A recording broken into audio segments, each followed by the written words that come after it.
And now to today's business news.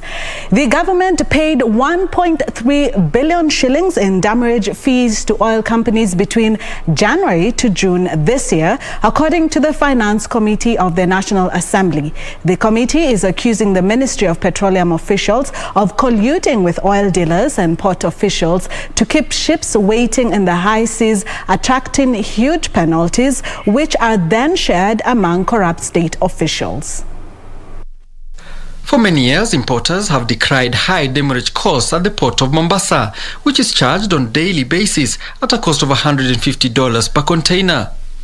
Despite the expansion of port infrastructure in the last 10 years, shippers continue to face delays in offloading their cargo due to inefficiencies at the port of Mombasa. The Petroleum Ministry is on the spot for inefficiencies at the oil jetties, leading to high demurrage charges that are passed on to the consumers, increasing the cost of pump prices.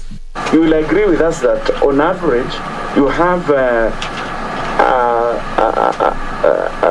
these vessels accumulate an average overstay of 10 days. So we receive these timesheets, we look at the charter parties, but ultimately to the question that the chair specifically put to me as to how are they paid and their proof of payment, because this is a contract between the importer and the vessel owner. Once we've had sight of the charter party, we don't go further. The Departmental Committee on Finance and National Planning, through its chair Gladys Wanga, said private entities may be taking advantage of a lack of stringent stipulations on tendering contracts to intentionally delay oil evacuation and claim high fees when their ships overstay at Kenyan ports, leading to higher fuel costs. From some quarters, we are being told there are cartels in the ministry that are operating, and that's the reason the prices are high. Probably these are the people that are being protected. We want to see audited accounts for the last 10 years. That is going to give us a picture of who takes what, who puts in what.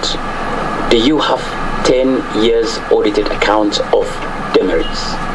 The committee says between January to June 2021, the government was charged 1.3 billion shillings by oil importers for delays at the port of Mombasa. The challenge that the government had, and we as the regulator had raised at the time, was that you would have private cargoes or imports coming to Shimanzi Oil Terminal and vessels overstaying there, and the government had no way of verifying, because on that other end, the terminals that these vessels were discharging into are private facilities. The committee is probing the surge in fuel prices in Kenya that has caused serious public uproar after petrol prices were adjusted by 7 shillings in the last review on the 14th of September this year. Of interest to the legislators going forward is that who's in charge of the open tender system, who stipulates the charges to these importers, and what other legislation can be made to make this better.